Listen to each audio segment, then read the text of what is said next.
to Split Decision. This week on episode 54, we're going to recap UFC Abu Dhabi, Sandhagen versus Nurmagomedov. From there, we're talking Olympics with our top 5. That's going to be top Summer Olympics events. It's a good one. It's a good. I'm excited about this one. I've been watching the Olympics since I was a child, as you know, most people have. It'll be a good top 5 this week. Got my Team USA hat on today. I did see that. Good job, repping. From there, we're going to talk UFC Vegas 95. That's going to be Sergey Spivak versus Marcin Tybura 2. And then we're going to wrap everything up with the weekly Stakes and Takes. That's going to give you the best picks for the week of August 5th. You know, Monday to Sunday. Monday to Sunday. Yeah, it's the work week. I like it. Yeah, let's kick it off. Let's go.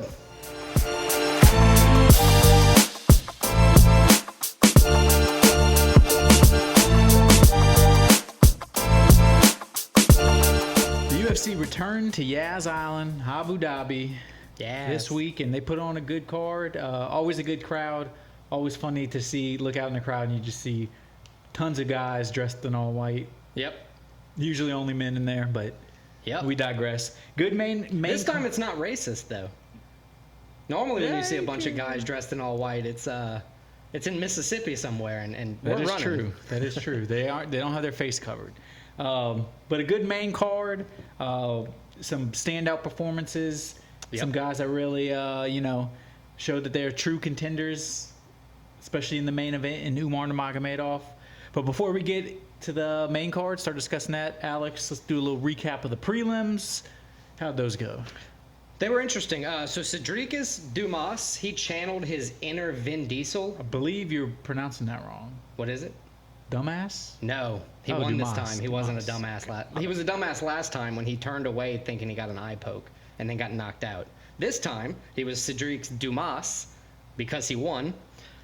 He channeled his inner Vin Diesel in his post-fight speech, talking about he had to do it for his family. And that he did. He won by unanimous decision, and that moved him through 3-2 in the UFC, so he's now positive, which is a good look for him. Jai Herbert defeated Rolando Bedoya by unanimous decision. It was a great fight for him. He said he was watching the Olympic judo wrestlers, and that's why he kind of turned on his wrestling. Speaking of Olympic judo, UFC. No idea what's happening. I have no idea how they scored. It was crazy to watch. I've seen a small Japanese man fight a very big French man. Yeah, it's very... French dude whooped his ass. Beat the shit out of him. It was crazy. But let's get back to the UFC. Sam Page Hughes picked up momentum in the second and third round after dropping the first to take the split decision from Victoria Dudakova. Honestly, for her, that's the second time for Sam Hughes that she's taken an undefeated person's... Take the O? The O, yeah, giving them a loss. So second time for her, that's big. She's 9 and moves to 9-6. Let's move on to Guram Kutateladze. He took on Kutateladze. Okay, that's what I thought you said. I can say it 3 times. Kutateladze. There we go. He took on Jordan Bucinic. Can't really say his name that well, surprisingly. He weathered the storm of the epidemic. He won that fight 29-28, all 3 judges' scorecards. It was another unanimous decision. He got pretty rocked pretty hard early in the fight, but... I thought you said he got rock hard. I got rock hard. Never mind. He got rocked hard early in the fight and then rebounded well, because he won the second, third round respectively. Moving on. It's a good way to rebound. Yeah. Shamil Gaziev moves to 2-1 in the UFC after an impressive decision win over Don'Tale Mayes. Gaziev controlled the pace, the direction. He outstruck. I mean, he just completely won this fight. 2 out of 3 takedowns with 12 control minutes. It was, a big showing for Shamil Gaziev after taking a loss earlier this year, maybe last year. I can't remember. And moving on to Muhammad Yahya, he was knocked out by Cowboy Fernandez. He earned his first KO of the night for the card and his first UFC win. He set up the leg kicks to slow Yahya down and a big right hand to seal the deal. It's a good name, though, Muhammad Yahya. Absolutely. And then Azamat Murzakanov moves to 14-0. A lot of hard names to say on this card. Yeah. He got the stunning second-round KO over Alonzo Atomic Minifield. Minifield took a lot of damage early, and it honestly seemed like it was destined to kind of go the KO route early. Man, I'm sweating like a pig right now. This is crazy. Anywho, moving on. Let's go to the main card where... main card, 6 fights. Yep. We got some of them right, some of them wrong. Yeah, I went 4-2 on this one. I went exactly 3-3, so neither one of us did great. Neither one of us did horrible. I did better, though, because you suck. As I hinted, the main event really was a statement win from Nurmagomedov. But before we get there, let's go through the main card top to bottom, and we're going to start with Alvarez-Brenner, where Alvarez had the third-round KO. I guess that would be bottom to top, actually. You said top to bottom. Nah, I digress. Let's move on. Alvarez finished Brenner. Brenner, the first time he's been knocked out in his career. Alvarez continued his strong performances in the UFC. I believe that moves him to now 6-2 in the UFC, 21-3 overall for the Spaniard. So overall, an impressive performance. His striking was deadly. By the third round, he was just beating up Brenner. Brenner was just a punching bag for him. Yeah, he really picked Brenner apart in all 3 rounds until, like you said, he finished him in the third. It was a good showing by Alvarez. He did everything he needed. He defended takedown attempts. He peppered in the right amount of damage. He didn't attack too early to gas himself. He didn't do too much to where Brenner was able to hook him and catch him. He did everything he absolutely needed to do. And then he called out King Green. That was a weird one for me. It's a weird one, but it's a guy that has a big name. Alvarez knows people will watch if he fights King Green. But it's like one fight out of King Green just getting absolutely torched. Yeah, but at the same time, it's a big name. It's a guy not a lot of people know who, he's now 6-2 in the UFC, so he's kind of established himself. He wants to get his name out there. Go beat up King Green. Yeah. Then you're right there in line for a rank. Joe Alvarez has 21 finishes. He's never been to decision, never won by decision. That's correct. 21 finishes, 17 of them by sub, now 4 KOs. That's pretty crazy. TKOs. So if he doesn't fight King Green, which I don't think he's personally going to have that fight next, what about Jalen Turner? Or Paddy Pimblett? I don't think Paddy fights him. I think Paddy he now can call his shot a little bit in terms of he's going to fight a guy ranked higher than him. Yeah, he's not. I don't think Paddy. Realistically, I don't think Paddy's going to take that fight. That out of the 3, that is going to be my reach for Joel. If both guys just catch Twitter beef or something, they might get it. I don't know. But I doubt that one happens. I like Jalen Turner. It's 2 guys that can strike. Both guys have good ground games, too. Jalen Turner's big for the lightweight division, He's but he fights in it all the time. I think that would be a good, entertaining fight. Put it as a co-main of a fight night. Right. I'd watch that. Sweet. Me too. I'm going to watch him anyway, though. Agreed. I'd watch it anyway, but I'd definitely watch that one. Let's move on. Next fight, Mackenzie Dern. Lupi Godinez. Alex, I think we both got this one wrong. We both thought Lupi Godinez was going to be better on the feet. And I changed your mind on it, too. You did change my mind. We thought she was going to be better on the feet and use her striking advantage over Mackenzie Dern. Well, Mackenzie Dern just said, fuck that. Use her superior ground game and just kind of controlled the fight from the get-go. She knew what she was better at than Lupi, even though Lupi had never been subbed and, was generally pretty good on the ground. But Mackenzie knew she had the advantage there, and she took full advantage of it. I would say that she even beat Lupi in striking. She came out with surprising striking and dominated at first, which putting Lupi on the back foot the entire fight. And then, as we're rewatching right now, the takedowns with the control time. Yeah, I think the takedowns kind of took something out of Lupi. She couldn't do anything, and then Mackenzie just controlled her on the feet. On top of, Mackenzie said it herself. She fought a boxer and then forced a boxer to shoot takedowns. That when you do that, it's like, oh, well. Yeah, usually it's a pretty good sign that you're dominating the fight. Right. So this is a weird one. Obviously, she doesn't really, do call-outs, Mackenzie Dern. I know she wants a rematch of somebody she's beaten, but she's almost destined to have a rematch. She's lost to Xiaonan Yan, Jessica Andrade, Amanda Lemos, Marina Rodriguez. So with that, I have to ask, who's next in regards? Because Tatiana Suarez is undefeated, arguably next in line for a title shot. Yeah, so that's who Mackenzie called out, and I don't think she's getting that fight. No, I don't think so either. She beat Verna Yenderova by decision back in 2020 before Verna was on her rise. So maybe Verna, I don't think she would take that fight either, just because it's like, why would you? Right, point? same thing. And Verna's already in line for a title shot. So in my mind, you have to do a rematch where Mackenzie lost, and also the opponent isn't in line for a title shot. I know there's only like 4 spots, but you have somebody like Xiaonan Yan, who got beat by Weili Zhang wholeheartedly last time.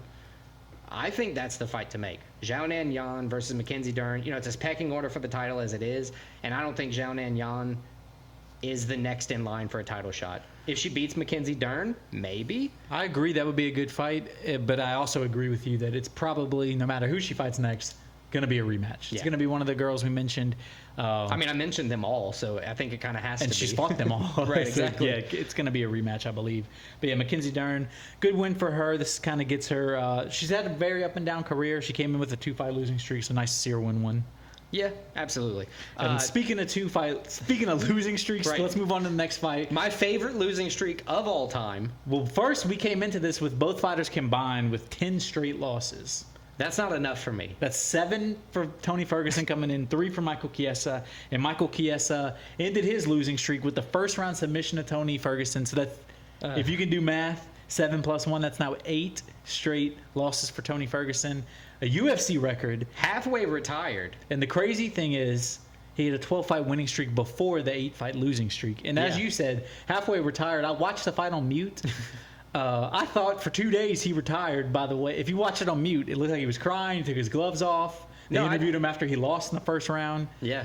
And then I come to find out he didn't retire. Yeah, so if you should have watched the audio because Chiesa thought he was retiring. So instead, Chiesa said, I would love to get here, talk on the mic, and talk about my victory, but I'm giving the time to a UFC legend. Oh, I'd be pissed off if I was Chiesa. And then DC walks over to Ferguson, and he sits there for a second, doesn't say a word, because he's like emotional. I get it. You're about to pretty much retire. He put his glove on the ground. And then he just throws it into the middle of the ring. He's like, I'm taking this one home. I'm going to hug and kiss my family. I'll think about it. And they're like, oh, you just completely shit on the retirement part. This is probably why Dana hates it. Probably why Dana doesn't respect Henry Cejudo's retirement. This is why, you can't. Because you're too emotional in the only one that's really, not the only one, but like Khabib did it, but like you knew he was never going to change his mind. Yeah, and people, yeah, exactly. Michael Chiesa did great. It was a great performance from Chiesa. I mean, he started with great left and right hooks. It wasn't even about like splitting the guard or anything. He was just hitting him. A fight between 2 guys out of their prime, well out of their prime. Chiesa. God damn, you're just shitting on Chiesa today. I mean, he used to be a legit He's title still a contender. good fighter. Yeah, but he's not. He's just a top 36. 10 fighters. He's not a top 10 fighter. I'll give you that. He's not a top 10 fighter. He was 11-4 at one point in the UFC. He's now 12-8. Fair. But Chiesa, this was a good performance. He dominated. He did. And he halfway put a legend into retirement. So no complaints from Chiesa with a first-round finish. Yeah, it was a good fight. I definitely got who's next for Chiesa. It was hard to pick him because I wanted to pick somebody who was equally out of their prime, as you would say. I didn't want to put Michael Chiesa against some undefeated monster and just have him just get ragdolled in my mind. I want a good fight, hypothetically. So let's talk about it. Let's look at it. The 40-year-old king of kung fu, Muslim Salikhov. Coming off of a loss. Wouldn't be a bad one. I thought you were about to give me Bobby Green. No, I'm done talking about Bobby Green. He's he keeps saying his title fight's here, but every time he fights like a not real fighter, but somebody who's up and coming, he gets thrashed. Rightfully so. He's also out of his prime. After that, what about Nicholas Dalby? 39 years old, kind of not hit or miss in the UFC, but last couple fights, win and loss. Vicente Luque. He was supposed to fight Nick Diaz coming up, but Nick Diaz had to pull out. So Vicente, this fight card. So Vicente Luque is kind of ready for a fight. They said he couldn't get a visa. But Michael Chiesa didn't take any damage. If he wants to fight soon, if he wants to get on maybe the Sphere card later on this year, fight again in October in Abu Dhabi or something like that, or Saudi Arabia, wherever they're fighting, it's an option for him because he didn't really do any damage. He can just go pocket some money. All good options. I think anybody, as you said, I think an older fighter is a good fight for him. I don't think he's a ranked fighter anymore. I don't think he's trying to be. Yeah, exactly. He's I don't think he's legitimately he trying to move up the rankings. Compete with fighters. Exactly. He's doing it for the love of the game. But yeah, Michael Chiesa has a few options. I like him. Cool. I like all those. Let's move on to one I got right and one you got wrong. But honestly, you went with your heart, not your head. Yeah, We talked about it, and you agreed that Davison Figueiredo probably was going to win the fight. Not like you agreed like that, but there were points for either side. But Yeah. Figgy on his rise is... Figgy's legit. He's a former champ. He's legit at 135, and he did to Cheeto Vera almost what Sean O'Malley did, where he was just too fast for him. He was too good on the feet for Cheeto. Yep. He had the first ever knockdown of Cheeto Vera. It's crazy that O'Malley didn't get a knockdown in that fight because he just went after him round after round. Well, I think after O'Malley round. walked so Figueiredo could run. Weight I was think, softened. Yeah, I think some of those. When you can't open up the jar, Yeah, and then your I wife think- brings it to you, and you're like, I think that knee from O'Malley on the Cheeto, kind kind of loosened it up a little bit. Yeah. As if we use So the jar. is Cheeto going to get finished soon? Is that what you're I saying? don't think he's gonna get finished. I think he's still legit. I hated seeing this fight because honestly, it was like Figueiredo was on a different level than it was Cheeto. a good fight. Figueiredo's quick. He's fast. He has power at this. I mean, he's a legit 135 title contender. And it's almost as if Figueiredo grew in height because he seemed a lot taller than when he was at the smaller division. I mean, I know he's not a huge guy, but he just I think seems he's only bigger. what, like 5'6"? Yeah, he's like my size. 5'5", yeah.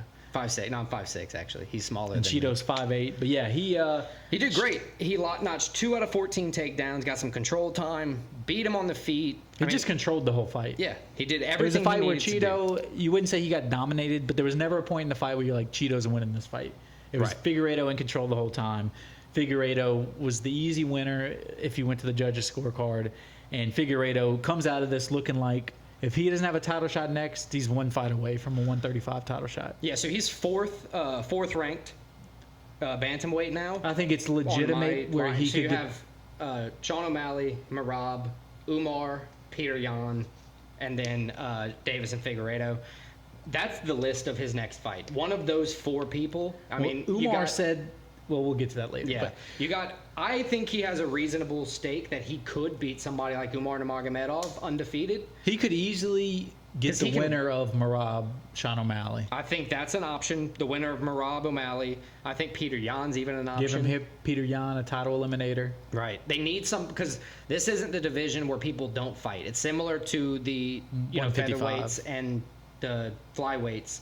They all are just pretty active, especially within the top 5 of the division. They're all waiting and they're all in the pecking order, deserving of title shots. It's just who's getting it next and where do we go. So that's another hard one. But yeah, Figueiredo, if he wasn't already a legit established himself at 135, this one did. Yeah, dude, he walked out, smashed Rob Font, then killed Cody Garbrandt, and then big names all in the 135 division. And he deserved it because he was at flyweight. He was taking down 125 big champ, names. yeah. He was the champ. He fought the same people 500 times in a row.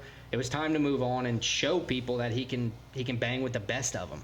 So I'm excited to see Davison Figueiredo. Me too. He's one of those guys. I love watching him fight. I just hope he doesn't beat O'Malley. I like the chaos that O'Malley brings. I agree with the you. shit talking. I'm not relate to it, but I'm American. I can speak literally his language. I don't speak Figgy's language. So I like him. I hope Sean retains the belt for a while. But let's move on. Co-main event, and this was the people's favorite fighter, Shower Bullet Magomedov. I love this dude. He's crazy. He really is. You said O'Malley was. This guy is just walking chaos. Yeah. Yeah, he is. I would like to see Shara at one point in his career stack up against Sean Strickland, because that just forward progress, just going to hit you no matter what kind of fight, is the chaos that we need. Yeah, But Shower got the unanimous decision win, a rare decision win for him. That's now only his 3rd decision win out of his 14 career fights. second in the UFC though. Second in the UFC, that's right. He's 3-0 now in the UFC, though. I mean, he's a guy, if you're online at all, he's like an online Twitter, Oh my! Instagram UFC legend. He is a pirate for sure. He took on Mikhail Oleksiejczuk. The pole. It was a good fight from Shar Magomedov. He outstruck him. Shower Bullet. Even when he got taken down, it wasn't the end of the fight. I think at the last minute, maybe last 90 seconds of the fight, or for the first round, he got taken down, and he was like, "Yeah, I already beat you this round, so you can have it." He just let the clock run out, defending it well. His game plan is just to stand up and bang every time. Stand up and bang. His kicks are powerful and crazy directional. They come from good angles. He's wild. He is a wild man, blind in one eye, and I think he's going to fight in October. I mean, I think he has to. He can only fight. Right. He can't fight in the U.S. No, they need to figure out some loophole. Give him like a Bisping eye or something so he can cheat it. Well, I guess they already know, so you can't. But yeah, I would almost guarantee he's going to fight in October when they're back in Abu Dhabi. Yeah. But yeah, he's a guy. I think the crowd loves him, especially in the Middle East. Yeah, I mean, there's a lot to say about this guy. I think he's moving up. He's now 4-0. Yeah, 4-0, 3-0. I'm sorry, 3-0 in the UFC, 14-0 in his career. He's almost, I think a ranked opponent might be what's next for him. All right. Well, if we're talking ranked opponents, his call out was Nick Diaz. I mean, I don't think anybody wants to see that. No, I don't want to see Nick Diaz get a visa just to go get killed by Magomedov. We saw Robbie Lawler destroy Nick Diaz. Exactly. Kevin Holland. Now that would be a fight I would pay to watch because both guys standing up. Mm-hmm. Kevin Holland might actually go to the ground on that one. Kevin Holland's a big dude as far as like his height. He's got reach. The shit talking would be crazy. This one would almost border on disrespectful, I think. Oh yeah, and I would love every minute of it. Like I think how we said how we had Khabib jumping out of the thing, fighting crowd, people who were in the team and everything. I think it could almost border that, or Joe Pyfer. I like Pyfer too, but I like the chaos of him versus Kevin Holland. When I wrote Kevin Holland, versus chaos. I was like, "Ooh, shit! I like this one." Kevin Holland, he's down to fight anytime, anywhere. He doesn't really care about the ranking. I mean, he wants it obviously, but he knows like that probably wouldn't be a main event of a card, but that would be like the people's main event. I think honestly, Shara Magomedov versus Kevin Holland would be whatever the card in October is going to be. I think it would be the prelim main. I think it would headline the prelim. I don't know. I think they might open the main with that. That would be one that everybody wants to watch. That's true. Either way, I think give the people what they want. Give me what I want. Let Shara Magomedov fight Kevin Holland. I think that's the fight to make. Okay. Let's move on. Main event, and this was probably the most impressive performance I would argue of the whole card, and the most depressing. Yeah. Because it's another American hero falling to Russia. Nurmagomedov. Umar Nurmagomedov, the unanimous decision win over Corey Sandhagen. I mean, what can you say? Nurmagomedov, 18-0, 6-0 now in the UFC. He has Khabib in his corner, and man, it looks like it. He's a high IQ He's fighter. A villain. He's a villain. I don't think he's even as much as a villain as Islam and Khabib though. But his high IQ, he has crazy ground game. He proved he can strike with the strikers too. I mean, I think he might have won every round of this fight with Corey Sandhagen. Rarely do you see Corey Sandhagen.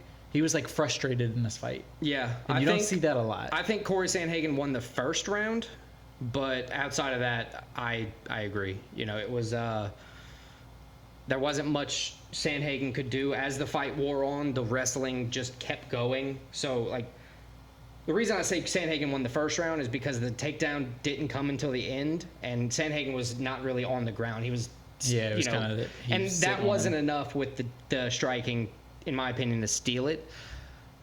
Obviously, he lost either way, so it doesn't matter. Nurmagomedov moved to 18-0. And we talked about before, this was a huge step up in competition for Nurmagomedov. Moves him to number 2. He's been at the top. Yeah, and he just passed with flying colors. He dominated. I think it's well-deserved he's number 2, and I think he said before the fight that the UFC promised him a win here is a title shot. And, boy, if Sean O'Malley beats Merab with the ground game, then he's fighting Umar. I'm worried. Those are 2 tough fights for Sean. But at this point, I mean, I know like you could guarantee Nurmagomedov a title shot, but you could also make him wait. If O'Malley doesn't want to fight another wrestler back to back, and he wants to take, one of the other, who do we have in the top 5? Peter Yan, not Chito. We just talked about Figueiredo. You want to take Figueiredo instead? I think Khabib's whole camp though, they're never the most active fighters, so I think that's legitimate too. Yeah, where he could beat passed O'Malley if he beats Merab. Yeah, fights Figgy in like December, and then fights early next year, fights Umar. But either way, I think Umar probably gets a title shot next, and I think it's going to be deserved. And I think we might be seeing a future champ very soon, the champ. Yeah, I think Umar at some point in his career will hold the belt. Still only 28 too. You don't go undefeated, 18-0. 6-0 rising quickly through the UFC, defeating everybody. You don't do that unless you're actually the real deal. That's why he is 18-0. He was 17-0 for a reason. He's showing us. Yeah. But yeah, I think that wraps up UFC Abu Dhabi. Good card. Yeah, New title contenders. I was impressed. I liked a lot of it. Big implications on the line. It was a good fight card to watch. Yep.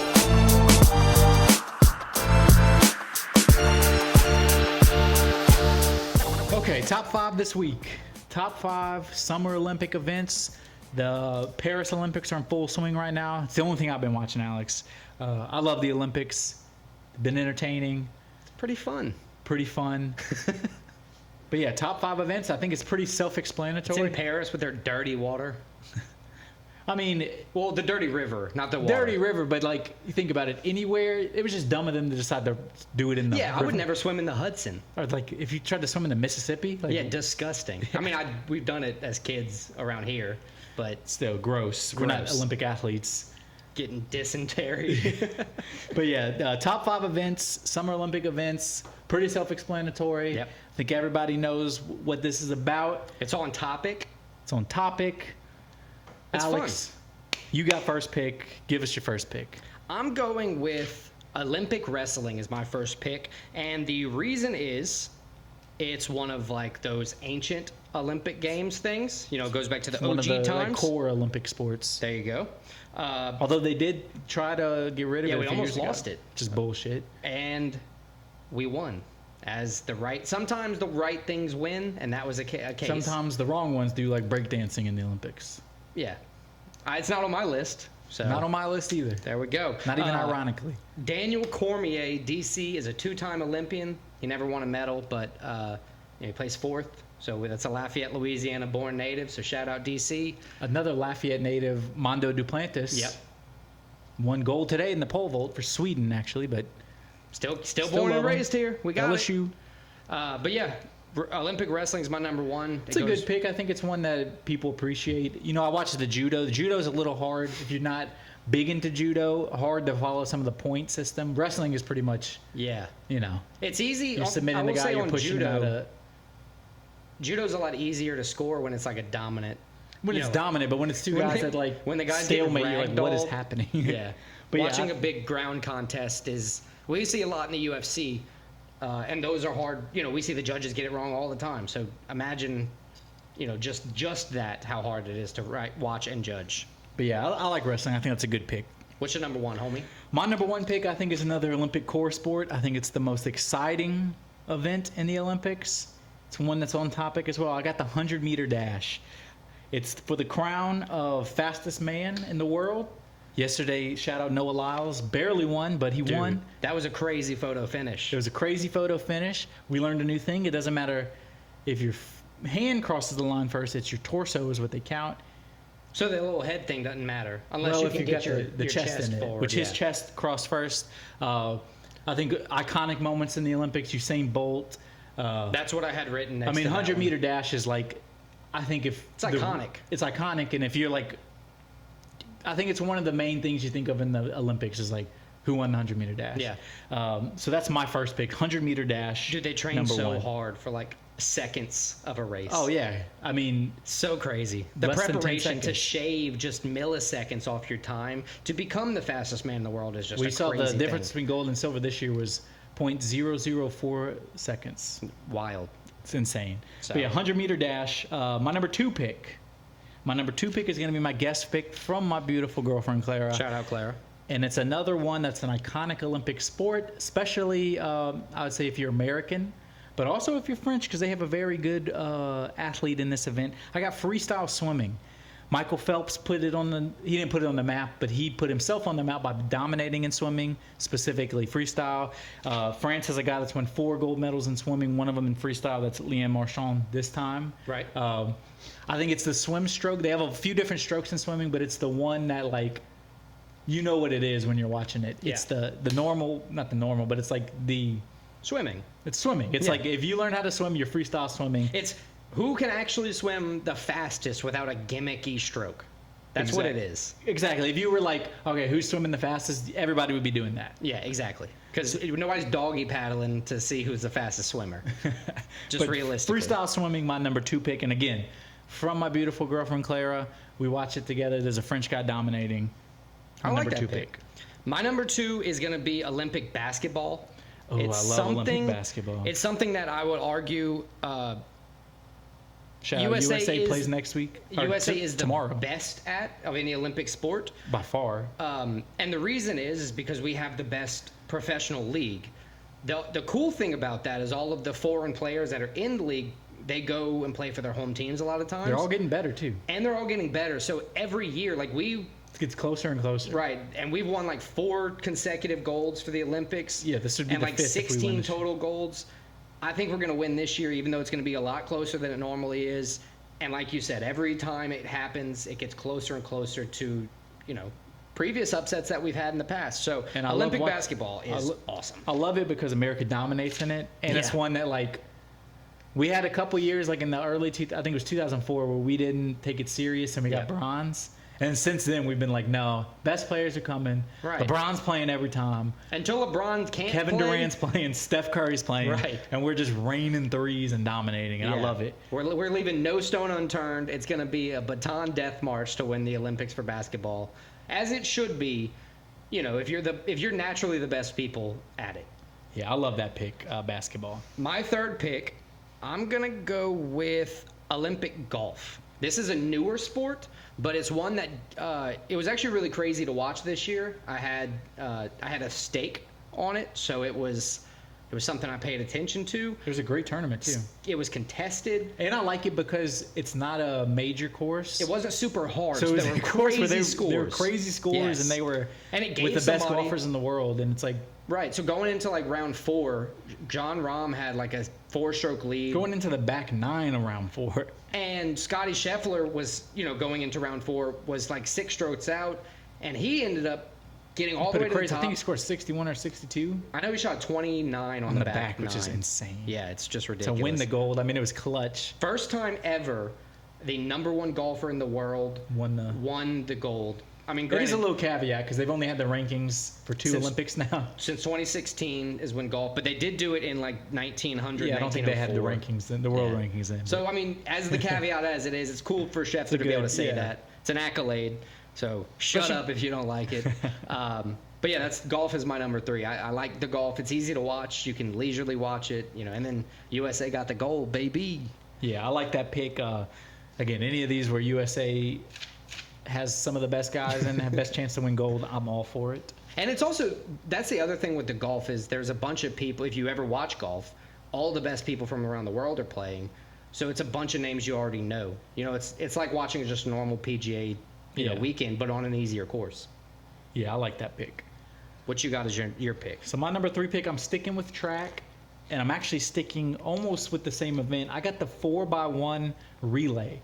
I think it's one of the most exciting things. Yeah. You get the 4 fastest guys in your country running together, running 1 lap together. Isn't that wild? It's insane. They run it in less than 40 seconds. It's insane. Like tandem miles are the craziest thing in the world, where you're each running the 4x4, a piece of it. Yeah, yeah, it's ridiculous. But yeah, I think 4x1. It's exciting. It happens so quick.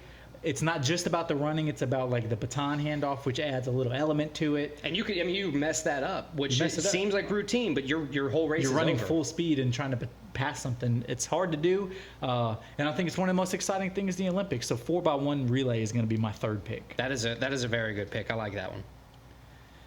So let's see, my 4th pick now. Yes, sir. Well, my 4th pick is going to be something else that America dominates. Uh-oh. It's going to be gymnastics. That was on there.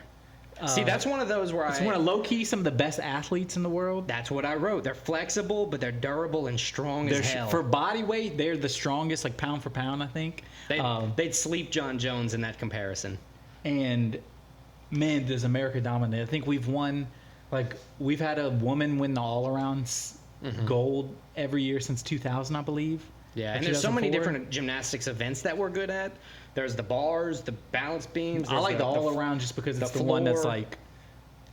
What can you do? It's everything. Yeah, exactly. Like show off everything you got. Shout out Simone Biles. She's the first person to win the Olympic all-around gold twice in 2 non-consecutive Olympics, which is crazy. And she's not even old. Well, for a gymnast, she's very old. Right. 27. But the fact that she's usually the Olympic gymnasts are like 20 years old is like, yeah. They're like 15 in their prime. Yeah. It's pretty crazy. But yeah, gymnastics is going to be my number 4 pick. That is a good pick. I like the gymnastics pick. I got to take that one off my list now. Damn, I like that one. That's good. All right, Alex, what's your number 4 pick? My number 4 is a simple one. It's less serious, I'll admit, but it's a good pick because it's something that everybody can relate to. Olympic table tennis. Table tennis. So the reason I picked table tennis is, almost everybody on the planet's played some variation of ping pong. It's got simple rules. It's easy to watch, but it's also very exciting because it's not a large playing field, and it's very, very fast. The doubles is crazy. It's like, how do you not smash? I would knock your nose completely off on accident. Table tennis is fun. It's easy, and I would argue that it is the Summer Olympics equivalent to curling for the winter. The only reason I'm not saying the as far as its comparison is cool equal ability is just because curling is like a slow pace and table tennis is probably the fastest paced thing they have. I looked at the Winter Olympic events today, and most of everything is just on ice skate speed of some sort. You have a very thin blade on the ground, and you're going you or a team is going as fast as humanly possible. Yeah, right. Yeah, there's not very many things. You're gliding a lot in the Winter Olympics. Yeah, you're channeling that ice. Anywho, table tennis is my number 4. That's a good pick. I probably wouldn't have had it on my top 5, but it is enjoyable to watch. It's just so much fun to watch that little ping pong ball just get smashed. So just when they add spin and all kind of stuff, it's cool. And my last pick is gonna be water polo. Oh wow! Olympic water polo. So this is kind of my setup for that. Imagine if you're playing hockey and then it gets real hot and the ice melts, and you're like, damn, we don't need these clothes anymore. Let's take all that off. And then you don't need the puck anymore because that obviously sank. So you get a ball. And then you just play hockey in the water. You can wrestle. You can kick. It is fun to watch, and like it has to be so hard. They're treading water. They're drowning. They're drowning each other. Yeah, the whole game. And then like while he's dead, not really, but like while he's like dying of drowning, you're scoring a goal for your American team. I agree that it's hard in that aspect, but I feel like the aspect of throwing the ball into the net is probably one of the easiest things to do in the Olympics. Well, they have a goalie. Still. Yeah, but and it's not a big net. It's a rather large ball in comparison to the size of the person. I don't know. We were watching the other day, and it was like the goalie stands no chance unless you throw it right at him. He's in water trying to jump, and that's all you got is like, damn it. But yeah, I mean, it is fun to watch. It's so hard to play. I'm sure. Oh, Matt, like you gotta have a week and a half off after playing just like a. Imagine how hungry you would be after playing a game. You're hungry with just playing in the pool. Like swimming in the pool for a while. Like, I mean, I can imagine being a kid just how wanting a sandwich. How many? That's what I'm saying. How many ham and cheese sandwiches are you crushing after playing? What's it? Like 6 bags of Lay's. Yeah. All right. What's your 5th pick? Let's wrap this one up. My 5th pick. It's actually kind of in line with the golf, where it's you playing for your country and it's the best athletes that you already know if you follow the sport playing in the Olympics. I got tennis as my number 5 pick.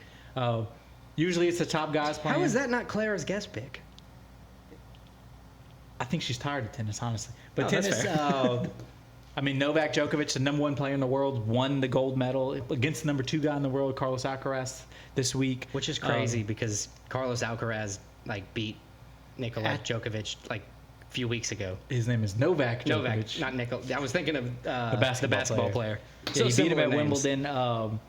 But yeah, I mean, you get the top guys, much like the golf, and they come and they play, and it's like another major for the year. Right. But yeah, tennis. I enjoy watching tennis already, and then this is like extra intense, and they're in there playing for their country. So tennis, my number 5 pick. I do have one honorable mention that I liked it enough, but I couldn't put it on my list. Fair. And I don't even know the real name for the sport. It's the horse dancing. The one that Snoop Dogg called it crip walking. The crip walking horse. The horse crip walk. It is my favorite thing to watch, just little clips of those dancing horses. I don't even know what it is. And I think it's bullshit. That's equestrian something. I think it's bullshit that the person riding the horse gets the medal. Those horses are dancing. Literally doing all the work. Those horses should get the medal. That's true. That is very, very true. I agree. My honorable mention, if I'm going to have any, has got to be the park skateboarding, specifically park skateboarding, because it's... Yes, I watched a little bit of it. Yeah, it's literally just like go in a park and do some tricks and get ready. They have like 45 minutes, 45 seconds, and they just do it real quick. Do a bunch of tricks, as many tricks as you can pull off. And they're literally all like 13 to 14 years old. Dude, it's literally just called equestrian. The dancing part? Yeah, look, it's right there. Well, I think equestrian's like the overarching thing, and then it has. They have It's eventing, like how swimming. dressage. That's what it is. It's dressage, dressage. Yeah. Because So dressage. jumping, they have team jumping and dressage. Yes. Yeah. So yeah, they don't have horse racing, which is weird. right? We would dominate. Well, I guess we wouldn't, because most of the horses are probably international anyway. Well, it depends who. That's true. All right. Check us out next week. We're going to have a top 5. This was a fun one. Like and subscribe. Do all those things. Peace.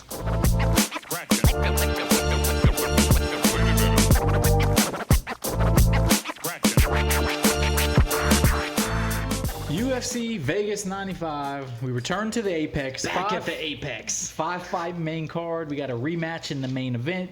It's Tiberius Spivak. But before we get to that, Alex, let's run through this 5-fight main card very quickly. Not very quickly, but Wow, let's. I'm trying to walk, homie, and let's walk right through it. Alan Piro Osso Nascimento, 20-6 in his career, is taking on Jafel Filho. He's 16-3 in The his pastor. career. He is trying to preach this weekend. Brazil versus Brazil violence here. We got the 20-6 Nascimento, 2-1 in the UFC with 1 submission win, taking on the 16-3, 2-1 in the UFC Pastor, also 2-1 in the UFC. Both guys 1 submission win. So it seems like a pretty even matchup in a matchup of 2 guys that have very similar styles. Yes, Nascimento leans heavily for submissions, like Filho does. Similar story with Filho, 2-1 in the UFC as well. They're both lost their debut and won 2 back to back. Except Filho lost to, rising, or I guess a former rising star in the UFC, Mohamed Mokaev. He lost to sub, where Nascimento lost by decision. Outside of all that, Nascimento not the most active fighter either. His Right. last fight was in January of 23.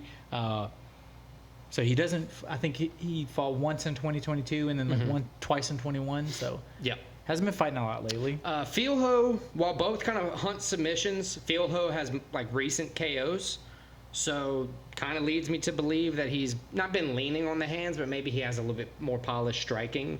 I agree with that, but both guys still, I think, if they have it their way, they're going to want to choke you out. Absolutely. 15 out of the 20 wins for Nascimento by submission. 10 out of the 16 wins for Filho by submission. As we said, both guys have 1 submission win in the UFC. Right. Alex, how do you see this fight going? So this one's going to be interesting because Alan Nascimento, it just crashed on me, of course, but he gets taken down as much as he takes down. His takedown defense, I guess he maybe because he prefers to be taken down. But Yeah, I think we know that just doesn't work out for people if the other side can wrestle. And we know he's comfortable being on his back though and getting taken down. He's comfortable taken down by his back.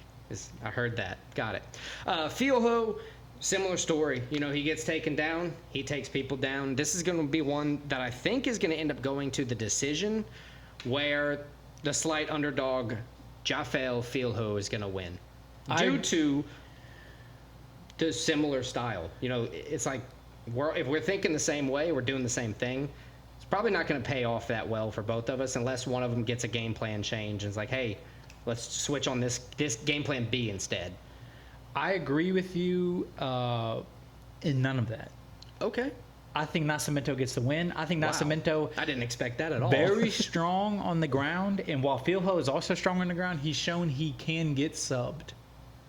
Nascimento is a guy that's not been subbed before, and I think he takes the advantage to that. I think, he might get taken down, but he has trickier submissions, better submission defense. So I got Nascimento winning the fight, and I think he gets a submission to win the fight. Okay. Well, we'll see how that works. Let's go to the next fight. Yana Santos taking on Chelsea Chandler, the Stockton Slammer. Yana is 14-8 with 1 no contest, 4-5 in the UFC with 3 KO losses In a row. Just 3 losses in a row. 3 losses in a row, 3 KO losses overall. And she's taking on Chelsea Chandler, as you said, from Stockton, California. 6-2 overall, 2-1 in the UFC. She did win her last fight, a unanimous decision over Nunes. Yep. And we're not going to talk about that Norma Dumont fight We're anymore. not going to talk about that. Both girls actually fought Norma Dumont, if I'm not mistaken. Both lost to Norma Dumont. Just similar, just different ways of losing. One had a decent Never mind. We're not going to talk about Norma Dumont anymore. Both prefer to have a stand-up fight. While both can go to the ground and do a little ground and pound, maybe a couple submissions, I think both girls, if they had their way, they're both going to be standing. They're both going to be on the front foot going after each other. Yep. How do you see this fight going, Alex? I think this one, we've seen it before, right? We've seen people on their careers going kind of downhill, 3 losses in a row. And we've seen, up-and-comers like Chelsea Chandler who have to fight tests, to make big strides to rise the ranks quickly. She's only fought 8 times, Chelsea Chandler, so she doesn't have a lot of experience. So they're giving her somebody who's on the downswing. We don't know. We've seen Yana Santos in previous fights in her career be very strong, very up there in the division. But as you said, not in the last 3. Her last win was in 21. Last one was in 21. So that kind of positions them at a crossroads, right? Is this the time for Santos to, step back up and, teach Chelsea Chandler that this is not the time? Or does Chelsea Chandler rise to the occasion? I think Chelsea Chandler rises to the occasion. I think after the Norma Dumont fight, she had a good long camp before her next fight, and she came out way better. She won by decision. She's won both of her UFC fights as the underdog. She's the underdog here. She's 2-1 as the underdog in the UFC. She's never been a favorite. So I think that's going to be her thing throughout her career, at least early on, and she's going to be the underdog a lot. She's going to be, having to fight the person who has, better odds to win. And I think Chelsea Chandler is going to have to continue to rise to the occasion and win time and time again. I mean, I know that's the game plan every day, but I think that's the way the Stockton Slammer is going to have to be. I actually agree with you on this one. I'm picking Chelsea Chandler. I think by decision. I think it's going to be a decision win for her. I think she gets her 2nd straight win. I think Yana Santos gets her 4th straight loss. Fun fact about Yana Santos, you know who her husband is? Santos. What's his name? Santos. Yeah, Thiago Santos. There you go. R.I.P. to his 2 ACLs against John Jones that one time. Yeah, that doesn't feel great, I guarantee it. Let's move on to the next fight. We got Chipe the Machine Gun Mariscal versus Damon the Leech Jackson. Chipe comes in 16 wins, 6 losses, 1 no contest with a perfect 3-0 record in the UFC. Damon Jackson, 23 wins, 6 losses, 1 draw, 1 no contest, 6-4, 1-1 in the UFC, so that's 50% wins. That's a lot of numbers. He has 3 finishes. He's also been finished 3 times. He's coming off of a split decision win. Chipe, 6 fights in a row. He's obviously 3-0 in the UFC, so at least 3 fights in a row. I think this is going to be a good fight. Mariscal was actually supposed to fight Dan Ige before Dan Ige fought on 4 hours' notice. Yep. This was supposed to be the fight he was preparing for. And Damon Jackson's lost to Dan Ige. Damon Jackson has lost to Dan Ige. He, as I said, he did come. He won a split decision in his last fight. Before that, 2 straight losses. So he's trying to build a little momentum. What do you think about this fight? So, like Damon Jackson's hairline, I don't think he's back. This one, he's receding? I think. Well, no, he bought a new hairline. His hairline was receding. His hairline is back. He's not. So unlike Damon Jackson's hairline. There you go. There you go. Chepe Mariscal, 3-0 in the UFC. He's the shorter fighter, but he's out there for blood every time. He's 5'11". Damon Jackson's, or I'm sorry, Chepe Mariscal's 5'7". Damon Jackson is 5'11". He has the edge on the reach, and I don't think that the age really is going to matter on this one. It really only matters once it's out of their prime and like really in their prime is the comparison we see a lot. It's close though.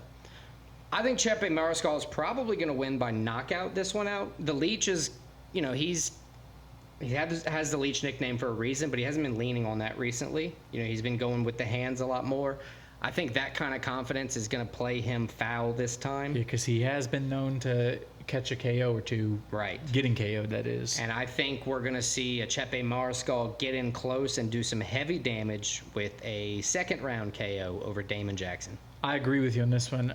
Chepe Mariscal, I love watching him fight. He's one of those guys, like, you can see him and you're like, I would not fuck with this dude. Yeah, right. If I saw him in a mall having an argument, I would not interfere. He's a scary dude, and I think he continues his scariness this weekend. I agree with you. I think he gets a knockout against Damon Jackson, so I got Chepe as well. All right, so for the next fight, we're going to talk about the co-main, but more importantly, an aggravating fighter versus a well-rounded fighter, in my opinion. The aggravating one being Cruz Gutierrez because his leg kicks are so painful, so hurting to his opponents, and Javid Basharat, who The snow leopard from Afghanistan. which I guess they have mountains. Okay, They have mountains. I was in the mountains. That would make sense. He's well-rounded. You know, he's got knockouts. He's got submissions. He's taking people down. But he doesn't have any in the UFC. You're 5 right. UFC fights. He has 3 wins, 1 loss, 1 no contest. He hasn't won in his last 2 fights either after a 3-0 start. Right. Obviously, Wow. one of those no contests, but he lost his last fight. My initial thing for talking shit on Gutierrez was going to be to say that he only had 3 finishes in his 9 UFC fights, and then I got to Basharat where I couldn't really use that as a shit talking point, but just to say that Gutierrez, the leg kicks over and over again, every fight, those are going to be a problem. But the one thing I have to say, if you know it's going to be a problem, you can use your whole camp to game plan for it. You know, I know taking away the leg kicks are going to be important for Basharat because that's going to be the way he wins the fight. Being able to walk by the end of it is the path to victory. I agree with you, but if that's in your head too, that I think it leaves you open to some other attacks. Maybe. from Mr. Gutierrez. Maybe, and that's literally what we're here to find out, sir. We're gonna find out. Yes. So Basharat, like I said, well-rounded, no finishes in the UFC, but he gets people on the ground. He does damage. Good striker, good ground game. Who do you think is going to win? I think it's going to be a lot closer than the odds suggest. I think. Yeah, it's like plus 230 I was minus. surprised to see that. I thought this would be more of a pick 'em, and I'm actually going with the underdog, Chris Gutierrez. I think he has more experience in the UFC. As you said, those leg kicks are nasty. Basharat, I think, losing his last fight, how is he going to respond off of his first career loss, not only his first UFC loss. Right. He's 14-1. So I got Chris Gutierrez. I got the veteran winning. He's fighting a 28-year-old who doesn't have as many fights in the UFC, doesn't have as many fights total, and he's coming off of his first loss. So I think he's trying to figure things out. I think Gutierrez, although he's lost in the UFC, we've seen him lose, including his last fight against Song Yadong. He knows who he is. Song Yadong. So I got Chris Gutierrez with the win. A tough vet. Yeah. That was one of the bullet points I had for him. I do like Chris Gutierrez. He's a tough fighter for sure. I do think the odds are kind of wonky. But I have to lean with Javid Basharat. I think he's going to weather the storm. I think he's going to perform where he needs to perform. While he hasn't won in 2 fights, he is 3-1-1 as a favorite in the UFC. He's been a favorite every time. But, he's won. He's also 0-1 as a favorite in his last fight. Yeah, sure. That's fine. I have Javid Basharat winning the fight. So one we disagree upon. Cool. Let's go to the co-main. Big boys. One I'm sure is not going to see Big boy rematch. the full timer. I don't know. The last time they fought, they went all the way to the distance. Marcin Tybura versus Sergey Spivak 2. The 38-year-old Pole in Tybura, the 29-year-old Polar Bear in Spivak Yep. from Moldova. Tybura 25-8 overall, 12-7 in the UFC. That was funny. I like that. Spivak 16 wins, 4 losses overall, 7-4 in the UFC. So both guys, they're used to getting UFC wins. They're also used to getting knocked out in the UFC.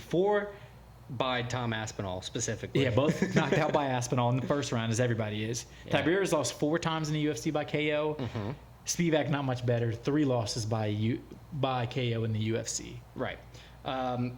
And let's just say in their first matchup, it was, in 2020? Yep, It was 2020. a unanimous decision win by Tibura. Yep. How much does this play into it? We don't know. I think, honestly, the big age difference. Sergey Spivak 4 years ago was 25 years old. Yeah, which is crazy He was a heavyweight. baby heavyweight fighting And he's a still- grown 35-year-old man. He's still considered a baby heavyweight. 29 years old is Yeah. nothing for a heavyweight. And now fighting a 38-year-old man. I think this one's a pretty much pick 'em on the cards. Which I think is fair. Plus 125, minus 150 in the heavyweight division with similar reach, similar size. They're both orthodox fighters. They're down to stand and bang, but they can wrestle. Both guys, 2 of the most well-rounded heavyweights. Yeah, 9 KOs, 7 KOs, and both have 7 subs. It's gonna be a big test, but I think the growth from Spivak is what I'm focusing on here. He lost the first time out. Tybura hasn't done a whole lot different since they fought. You know, he hasn't changed a bunch with his game Hey, plan. he was 35 years old. He's the Right. same guy. He's the same guy. Spivak's evolving. Spivak is better than he was, and I would say a lot better. You know, he, granted, both got knocked out by Aspinall, but that's an anomaly. And Spivak's coming off of a knockout to Cereal gone. Yeah. Cereal gone. Cereal gone. All the cereal's gone. Yeah. That, for me, you know, Spivak's growth, I lean that Spivak's going to get the KO win here. I think he's going to catch him. I think he's going to lean more on the hands and, you know, try to get this fight done early. I'm going to agree with you. I think there's going to be two major differences between this and the first fight. It's going to be a different winner, and that Spivak's going to win. And it's not going to go the distance. It's going to be finished early. Spivak by KO. Yeah. I would love to see a big Spivak KO this weekend. That would be great.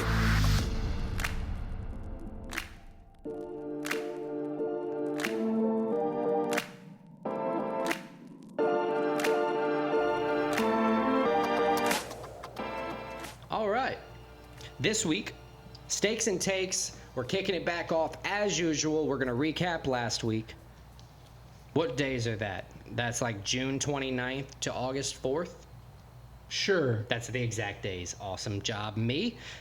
And let's do that real quick. All right, last week I went 7-3 in our 10 picks. We had 6 guaranteed UFC, and then we brought 4 more to the table. For UFC, how'd you do? 3-3 in the UFC. Got main event wrong. Yeah, Corey Sandhagen was defeated by Umar Nurmagomedov. I got Cheeto Figueiredo wrong, and then I got Kinsey Dern Godinez. Godinez wrong. Yep. I got Sandhagen and Godinez wrong as well. You know, we got all the other ones right. How'd you do pick your own picks? 3-1. I also went 3-1. I had a golf pick for Olympic golf. Scotty Scheffler won Olympic gold, so that was really fun for me. I picked 3 other UFC fights. So I picked Jai Herbert winning. I picked Shamil Gaziev winning. I also picked Alonzo Menifield winning, but he lost to Azamat Murzakanov. So that's my 3-1. How'd you do? I know PSV Eindhoven shit the bed Also for went you. 3-1. Yeah, 4-4 draw, and they lost in penalties. I ended up watching the ending like stats as it was live. It's crazy. Because I was trying to like do the report for this and all that so I could, you know, write about it. And it just would not end. Yeah, I had Shackle win 5-1. I had Yeah, that was a crazy one, Celtic too. win 4-0. I had Cincinnati win 1-0, and then PSV scored 4 goals, but then couldn't get the win. So that was my one loss. But 3-1, I'll take that every week. It was still, you know, still a good week overall. Like I said, I went 7-3. You went 6-4. That brings our total standings with, I believe, 2 to 3 weeks left. You'll know when the new season starts, I promise. I have 116 wins, 69 losses, and 5 pushes. Christian, you have 120 wins, 66 losses, and 4 pushes. So I'm running out of time to catch up and win. Last season we tied over the course of like almost 200 picks. Let's hope we don't do that again. All right, so let's jump directly into this week. Got some bets for you. Well, let's go over our bets. Let's go over, not the bets. Oh, the bets from last week. Yeah, sorry. Bets from last week. The bets from last week. I also went 3-2. I also went 3-2. Also, wow, crazy.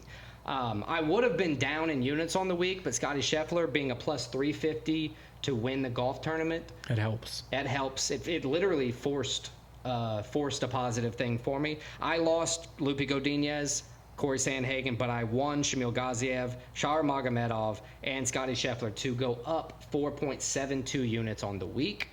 Christian, you went 3-2. You took L's with PSV Eindhoven and Corey Sandhagen, but you won Shackle, sorry. Shara Magomedov and Joel Alvarez. With those 3 wins, though, you still unfortunately went down like a little more than half a unit, but nothing too bad. That brings the stakes portion of the standings to 62 wins for myself, 33 losses, and 5 pushes, but I am up 35.644 units. And Christian, my boy, you went 61 wins, 37 losses, and 2 pushes, up 11.96 units. Bullshit. So it's still positive. Nothing wrong with that.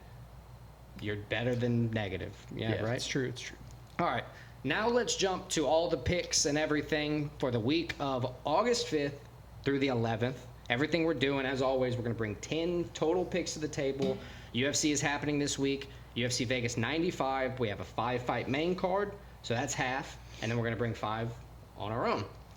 Christian, give me your 5 UFC Vegas 95 picks. All right, starting from the main event, I got Spivak, Gutierrez, Mariscal, Chandler, Nascimento. That's 5. And I have Spivak, Basharat, Mariscal, Chandler, and Feelho. So I got a couple different there. A couple different ones there. So keep an eye on those. That. We're also being tasked with bringing 5 additional picks so we can get to the 10. What kind of sports are you bringing, and how many of each? 5 soccer. Easy. I'm bringing, looks like 3 more UFC.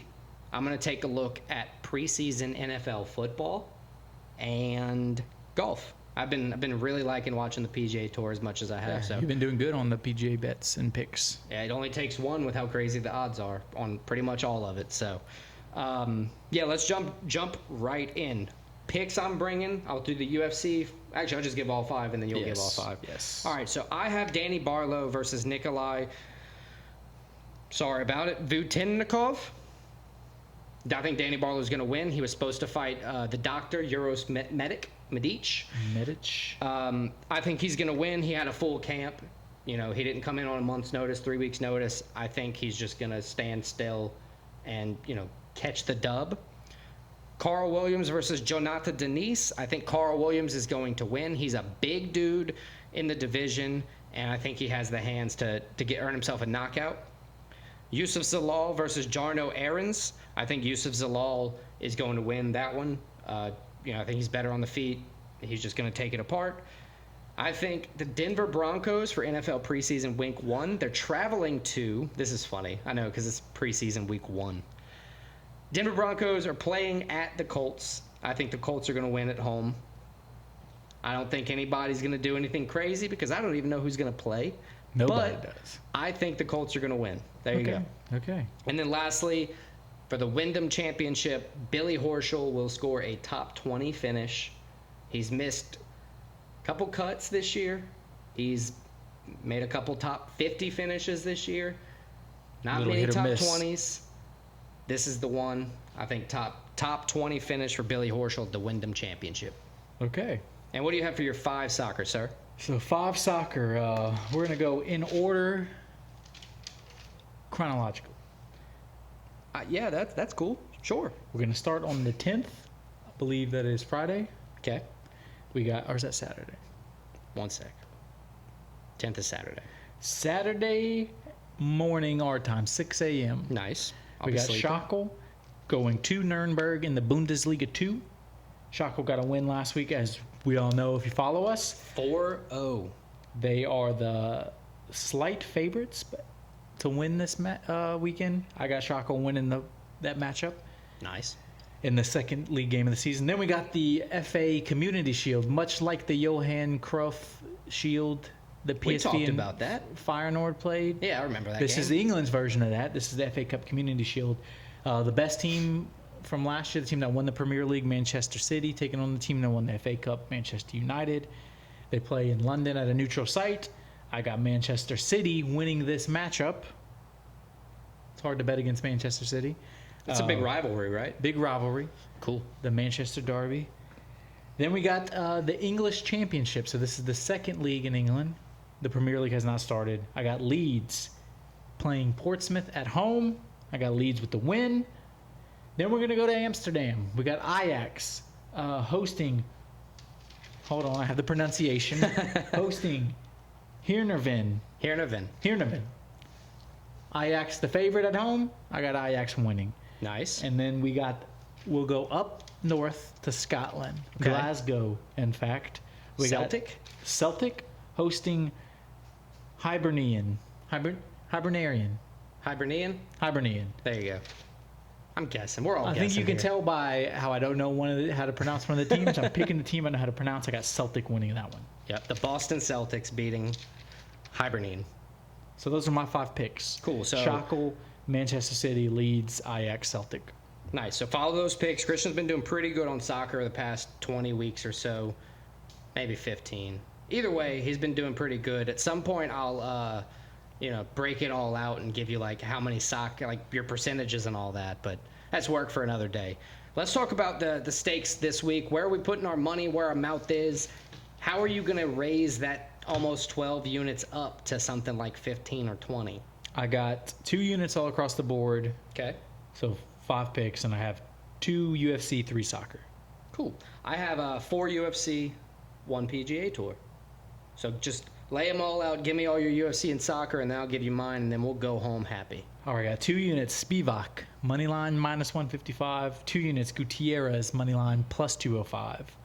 I got 2 units Ajax, moneyline minus 210. 2 units Manchester City, moneyline minus 175.